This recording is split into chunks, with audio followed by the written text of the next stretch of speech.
Vampire the Masquerade Bloodlines was not the first video game adaptation of the popular tabletop game Vampire the Masquerade. White Wolf, creators of the World of Darkness franchise, in which VTM is a part of, had a multi-game deal with Activision, which also produced Vampire the Masquerade Redemption 4 years prior, among other games that were also based on World of Darkness properties, which maybe we'll cover one day, but for now, let's just stick to VTM Redemption. In Redemption, you play as 14th century crusader Christof, who's currently not attempting to liberate the Holy Land on the grounds of a boo-boo he got from Deus Vulting too hard. So he's hitting on a nun in Prague and taking down what is likely the world's most incompetent Tzimisce. The local vampires take notice of him, and he's embraced into Clan Brujah before he can get dusted by the upset voivodes. Jihad ensues. This game is very good looking for its time and tried a lot of new things in the action RPG genre, which was starting to come into its own, but other than that, it's a bit, interesting. You play primarily as Christof in a party of 4 with real-time combat through dungeons in a matter of what I'd say like Torchlight or Path of Exile or another ARPG that I don't really think I'll name because I'm not into supporting companies that grovel to totalitarian regimes for money. I'm gonna try something a little different here for this video, and we're gonna talk about the topics as I came across them in-game instead of just doing them in big clusters. So let's start with the first act of this game. As we stated earlier, the game starts with Christof on Crusader leave in Prague,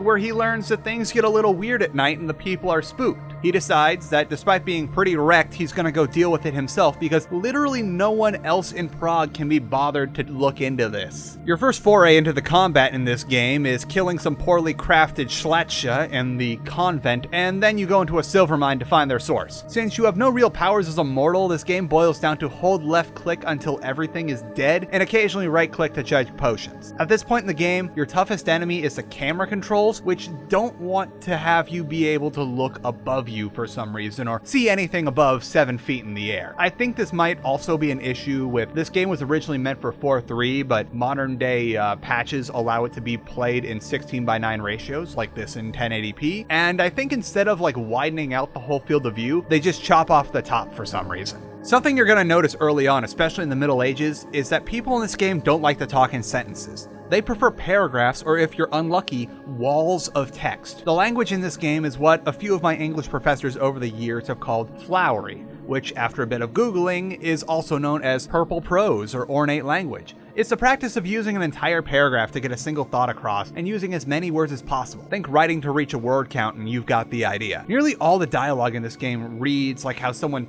thinks everyone talked before the 18th century based on reading Romeo and Juliet in high school and then watching the Franco Zeffirelli movie. You can consider this game the first ever to feature in-cutscene QuickTime events if you count mashing the spacebar to get through all the crappy dialogue. Things will get more interesting once you're embraced and can do cool vampire tricks while fighting. Shortly after you're embraced, you'll be able to form your own coterie, starting with Wilhelm, who is a fellow Brujah, and after raiding the homes of a couple other clans, eventually you'll have a full party of 4. Something you might notice if you know your VTM lore is that all this takes place before the Convention of Thorns, or before the Camarilla that dictates the allegiances of clans and the rules of vampires existed. You're a Brujah that's going to be fighting a lot of Cappadocians, a lot of Tremere, the Ventru, and Nosferatu in the first half of the game. This game also likes to kick you while you're down, with the process of reviving a downed party member being perilous in its own right, and often causing party wipes. Additionally, blood and healing items are fairly sparse, and you'll find yourself loading saves often. Be thankful you can do that, by the way. The original version of this game had very rare save points, of which you could count on one hand, so there was no saving before big fights or anything else that wasn't in your haven. You also can only level up in your havens by the save points, or at the end of major levels later in the game, but don't expect any sort of explanation as what these skills do or what leveling up vampiric disciplines will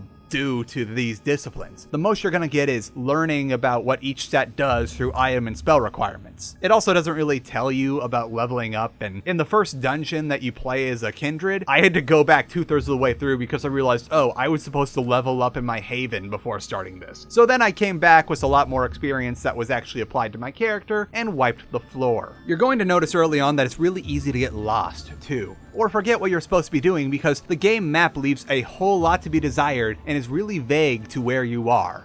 Tell me, do you see any shops in this area? Did you guess that that nondescript door that looks like all the other doors with no signage is the blacksmith shop, which you're going to need to visit in order to get the decent gear you'll need to make it through dungeons later in Prague?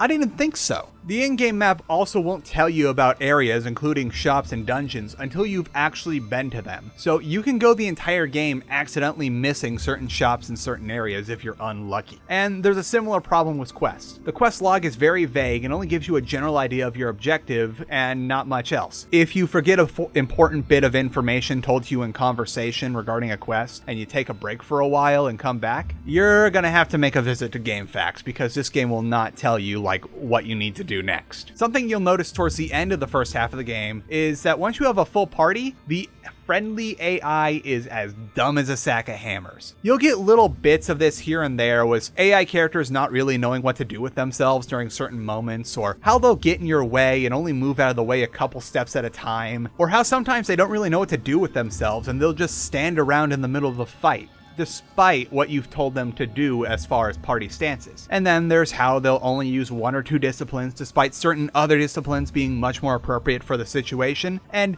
this all comes to a head when you have to go out to Vienna and you end up needing to storm a cathedral in broad daylight. Do you guys remember that video, How to Tell If Your Guild is Bad, where the guy wouldn't get out of the fire? Well, replace the fire with sunlight and you've got how your COD reacts. I hope you saved up all your revive scrolls or came around to the idea of using console cheats to get past the bad AI and the gotcha moments in the level design, or else you're not getting past the first level of this dungeon.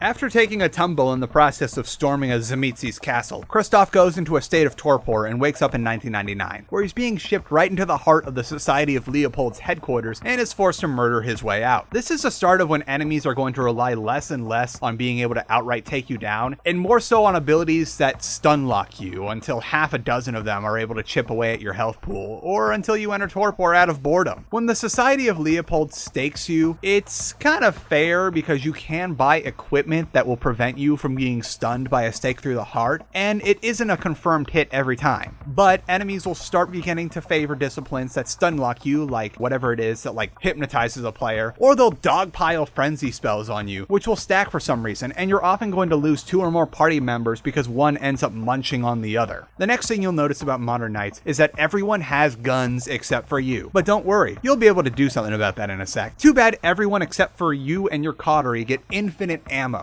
You might notice this early in the game if for some reason you thought it was a good idea to pick up a bow, but for some reason Nihilistic thought it was a good idea to make all ranged weapons require ammo that has multiple stacks, which means that if you want any member of your coterie to use a ranged weapon, say your Cappadocian just isn't leveling into their spells fast enough so you need to give her a bow, that's going to dominate their entire inventory, with just needing stacks of arrows, and also it's going to slurp up all the money you earn because ammo's expensive in this game when you need to buy a lot of it, because a lot of ammo is not going to last you very long in this game. Don't worry though, there is a console command that will turn off the need for ammo, so as long as your characters have 1 stack in their inventory, they'll be fine. The next thing you learn after Christof makes some new friends is that this game is extremely consistent about remembering to put in back doors for dungeons, and you're going to find yourself backtracking through empty floors of dungeons quite a bit. Sometimes you're able to get teleported to the end of the dungeon if you're revisiting it after doing a quest, but then you gotta run your way back through all 4 floors of the dungeon once your business with the followers of Set is done. I really hope you were able to max out celerity before coming to London because you're gonna need it. Maybe the mind-numbingness of walking back through an empty dungeon with no auto map to help you get through is just an idea to lull you into a sense of security before a random werewolf pulls a Kool-Aid man out of nowhere with no context or explanation in-game as to who is this werewolf, why are there werewolves, and why does it want to fight us. Later you make it to New York, meet a Malkavian, and then one of your old buddies before you finally get around to fighting the most bullet-spongy final boss there is. The final boss's first form has like 5 times the HP of the last guy you got into a fight with, and this is only his first form. After beating his first form, you have to go fight through another couple more floors of the not-so-fleshy Flesh Palace, and before you're allowed to have a rematch against that Tzimisce, you're going to need to sit through literal talking heads giving you exposition that they couldn't figure out how to fit into the course of the game. The final form of the final boss is more the same, except now he has half again how much HP he had the last time, and once you down him, congratulations, you've beat the game, and depending on what level of humanity you have, which isn't really explained that much in the game, you'll get a good, neutral, or evil ending. There's a few other things that happen throughout the course of the game that don't really stick in one part of the game or the other, which the first is that this game is oddly faithful to the subject matter in some places, but goes completely off the rails in others. For instance, a lot of NPCs you come across from the game are from the game books and novels, such as Prince Brandel, Joseph, Ekaterina, Etrius, and Vukadlak's plot arc is very similar to what the eldest was planning on doing in the final nights, but Vukadlak kind of botches the job. There's also nice little bits of attention to detail here and there, like despite all the characters having really nice reflections, which is really flexing the muscles of the engine that Nihilistic made just for this game, none of the La Sombra have reflections in this game, and everyone is obsessed over boons during the first half because the Camarilla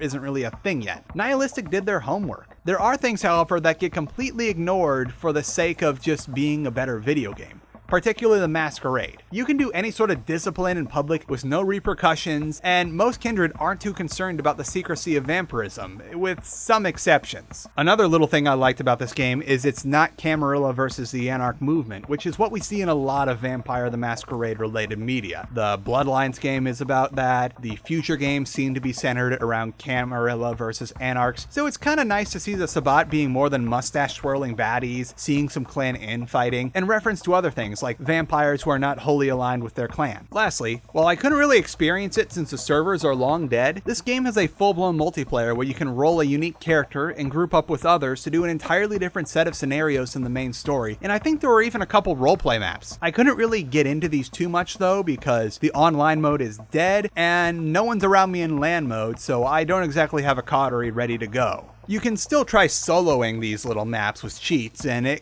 kind of works out, but don't get your hopes up. If you're looking for something a bit different from your usual Bloodlines playthrough to hold you over until Bloodlines 2, I'd suggest maybe rolling a different clan that you're used to, or maybe trying the tabletop game if you can wrangle some people together for 12 hours at a time. This game is a product of its time, and therefore leaves a lot to be desired by modern standards. If you really want to see what this game is all about, I believe that Outstar, the YouTube channel I recommended in the Bloodlines video, is currently doing a full playthrough of Redemption right now, so you can catch it over on her channel and save yourself the headache of getting this game to run. That's going to be it for this Halloween weekend. I really hope you enjoyed all the spooky games we went through, and be sure to subscribe to see what's coming next. I'm not going to be super active in the month of November, owing to me being out of state for about a third of the month to visit with family, but I'm finally done with something big that I'm making, and it's coming probably late November or the beginning of December. It's a video I've been working on that might be the YouTube equivalent of a dissertation, and I've been doing this since 2017, so I'm really excited to let you all see this 2-hour behemoth of a video that I'm making, with too many games and too many sources to fit in the description, so I'm gonna need like an enormous paste bin for this. I hope you all stick around for it. In the meantime,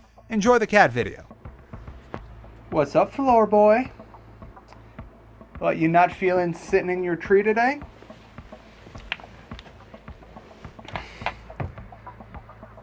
You just not feeling it in general? It's okay. I get like that too some days. That's what we call days off. Brujah?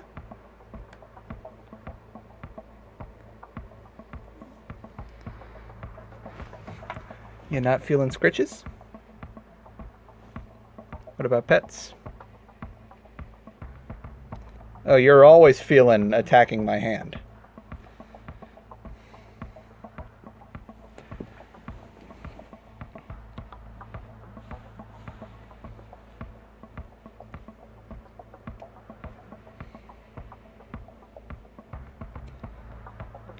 Where'd I put all your toys?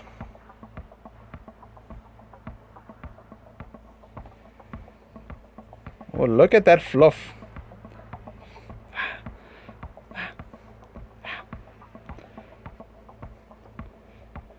You know, I really should get you to stop doing this, but at least it's getting you active.